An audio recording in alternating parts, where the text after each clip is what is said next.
Internautes à divers niveaux, votre Joseph Laurier vous remercie très sincèrement pour cette grande attention que vous prêtez à notre modeste personne lorsque nous mettons pied au laboratoire.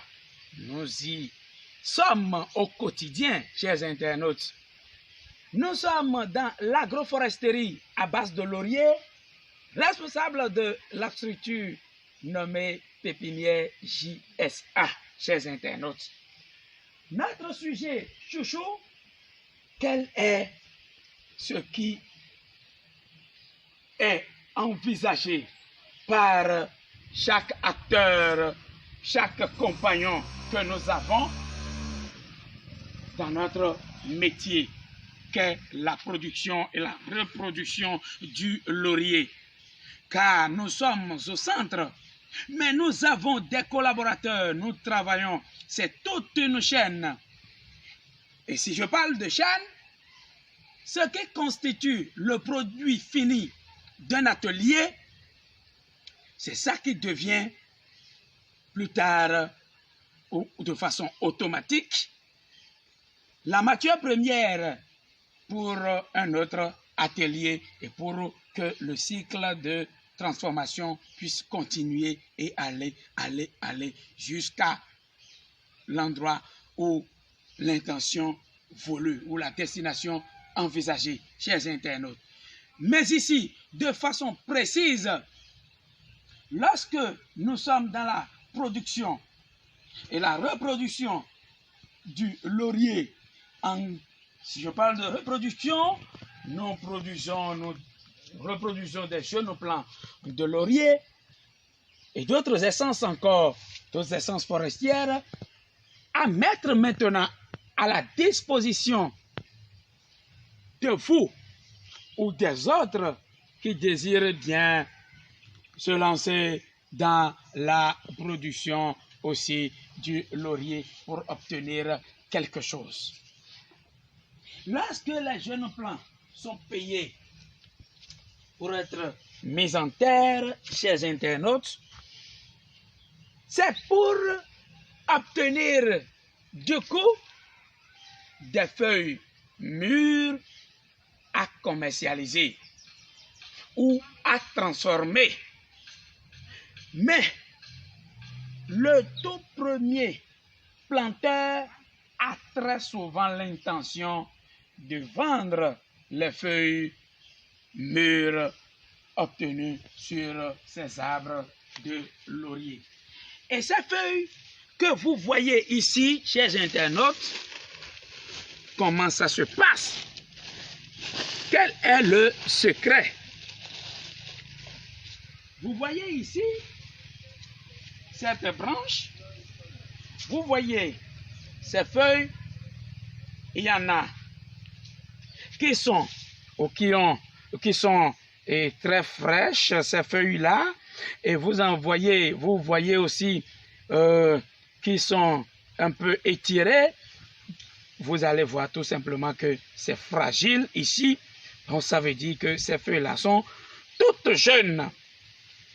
Ce qui est mûr parmi ces feuilles, c'est ça que vous voyez, celles-là qui sont caduques, qui sont dures.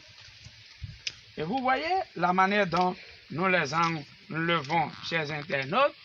Et s'il faut aller à un endroit plus haut que ceci, nous avons des échafauds, nous avons des échelles conçues pour y monter et aller faire cette cueillette-là, chers internautes. Mais ce produit fini,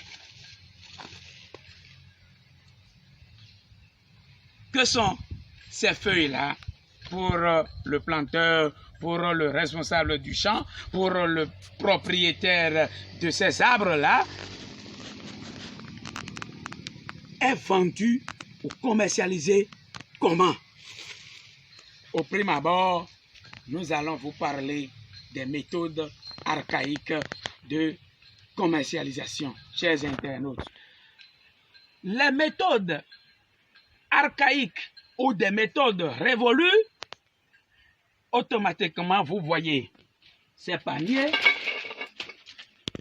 Vous voyez ceci, cette matière plastique-là, ce sont, vous voyez, ces sacs, rien que des feuilles cueillies. Et pour ce qui concerne ces méthodes archaïques, il y a toujours de malcompréhension, il y a toujours de disputes autour. Allez-vous me dire que la manière dont je vais remplir ce panier de feuilles, vous allez me dire si c'est de cette même façon que Monsieur Y aussi va en remplir et il n'y aura pas de discorde. C'est une interrogation, une grande interrogation. Le propriétaire ou le vendeur de ces feuilles-là voudrait bien liquider une petite portion pour avoir assez de sous. Et c'est le contraire qui se passe chez l'acheteur. L'acheteur, lui, il voudrait bien prendre une grande quantité et payer un petit sou. Et regardez cette malcompréhension de part et d'autre, ce que ça crée. L'un ou l'autre est toujours ou se sent toujours lésé, méprisé, grugé, corrompu, chers internautes.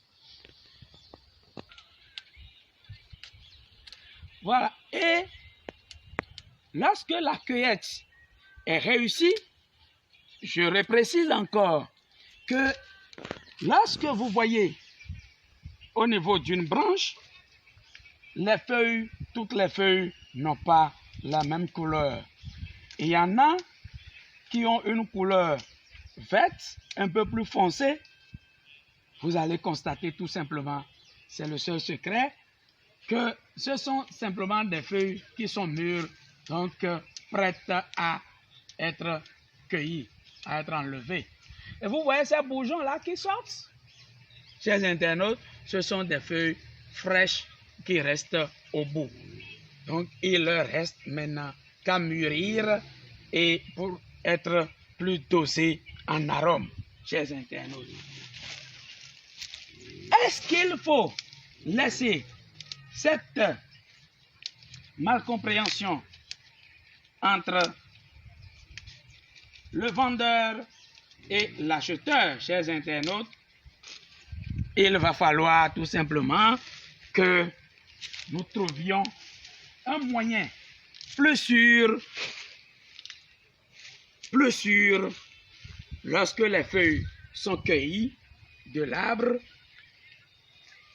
Il va falloir qu'on trouve des moyens plus sûrs pour faire taire les disputes, pour faire taire les malcompréhensions, pour faire taire les malentendus, pour faire taire les soupçons de tout genre et de toutes sortes, chers internautes.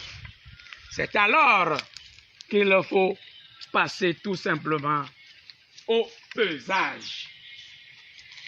Il faut passer au pesage. Il faut passer au pesage. Et si vous pesez, après avoir cueilli bien sûr les feuilles, lorsque vous pesez, il ne restera qu'à se comprendre. Si je dis la compréhension, c'est entre l'offre et la demande. Lorsqu'il y a compréhension au niveau du prix, le prix du kilogramme est arrêté et conclu, là, il n'y a pas de problème. Lorsque nous parlons de la commercialisation de notre produit fini, je veux parler de lorsque le champêtre, lui, il finit son activité au champ, il cueille ses feuilles, là, il ne nous reste qu'à faire le pesage et Je dis, si nous parlons du pesage, tout le monde est conscient de ce que c'est. C'est la balance. Et une balance non truquée, il y a toute une franchise autour et ça rend tout le monde quitte et personne ne soupçonne quoi que ce soit d'auprès de son prochain et tout le monde est à l'aise. La compréhension entre l'offreur et le demandeur et le marché est conclue. Internautes à divers niveaux, votre Joseph Laurier, le responsable de la pépinière JSA. Nous sommes à l'aise au niveau de la palais de Laurier. Et ici, c'est un reposoir et c'est l'une des salles de pesage des feuilles de laurier. Second Joseph Adigban, à l'état civil, nous vous disons merci avec notre pseudonyme Joseph Laurier. À très bientôt pour le reste des vidéos.